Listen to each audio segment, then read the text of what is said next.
Hi అండి, నమస్తే. ఈరోజు వీడియోలో మనం చాలా క్విక్గా 10 నిమిషాల్లో సేమియా కేసరి రెడీ చేసుకుందామండి. చాలా ఈజీగా ప్రిపేర్ చేసుకోవచ్చు. ఇది నైవేద్యం ప్రసాదం లాగా కూడా పెట్టుకోవచ్చు.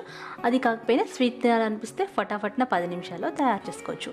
చాలా ఈజీ ప్రాసెస్ అండి, మీరు తప్పకుండా ట్రై చేయండి. ఇలాంటి క్విక్ రెసిపీస్ కోసం అత్తమ్మ టీవీ సబ్స్క్రైబ్ చేసుకుని బెల్ బటన్ని క్లిక్ చేయండి. మరి నేర్చుకుందామా? ఇక్కడ నేను 1 కప్పు వేయించిన సేమియా తీసుకున్నానండి. ఇది సన్న సేమియా వస్తుంది కదా, అదనమాట.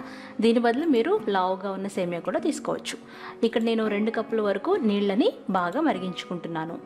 నీళ్లు బాగా మరిగిన తర్వాత 1/2 teaspoon orange food colour వేయండి. ఇది జస్ట్ కలర్ కోసం మాత్రమే, ఇది కంప్లీట్గా ఆప్షనల్. వాటర్ ఎప్పుడైతే రోలింగ్ బాయిల్ అవుతాయో అప్పుడు మనం సేమియా వేసేసి ఒక 2 నిమిషాలు హై ఫ్లేమ్లో ఉడికించుకోవాలి. ఇక్కడ నేను సన్న సేమియా తీసుకున్నాను కాబట్టి చాలా తొందరగా ఉడికిపోతుందండి. అలాగే వేయించిన సేమియాని నేను తీసుకున్నాను.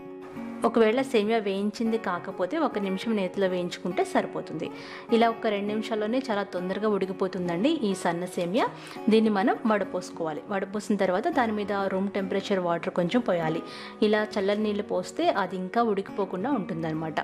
ఇప్పుడు మనం ఒక 4-5 టేబుల్ స్పూన్ల వరకు నెయ్యిని వేడి చేసుకోవాలి. నెయ్యి వేడిన తర్వాత 1/2 టీ స్పూన్ యాలక్కాయల పొడి వేసి దాన్ని కాసేపు నేతిలో వేయించాలి. అలా వేస్తే మంచి వాసన వస్తుంటుందన్నమాట.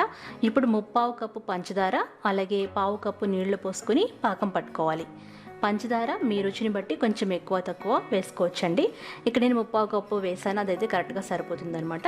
మనకి తీగ పాకం రావాలి.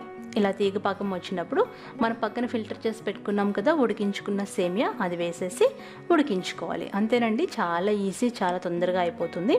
ఈ పంచదార పాకంలో సేమియా కాసేపు ఉడికి ఎప్పుడైతే ఇలా జారుగా తయారవుతుందో అప్పుడు మనకి సేమియా కేసరి లేదా సేమియా హల్వా రెడీ అయిపోయినట్టు అర్థం. ఇది ఎగ్జాక్ట్గా 10 నిమిషాలు అయిపోతుందండి. మీరు తప్పకుండా ట్రై చేయండి. ఇలా వేయించిన సేమియా తీసుకుంటే మనకి వేయించాల్సిన అవసరం కూడా ఉండదు. అంతేనండి, నచ్చిన డ్రై ఫ్రూట్స్తో గార్నిష్ చేసుకోండి. ఎంతో రుచికరమైన ఈ సేమియా కేసరి మీరు ట్రై చేసి మీకు ఎలా వచ్చిందో కామెంట్ చేయండి. ఈ వీడియో మీకు నచ్చినట్లయితే లైక్ చేయండి, షేర్ చేయండి, అలాగే సబ్స్క్రైబ్ చేసుకోండి.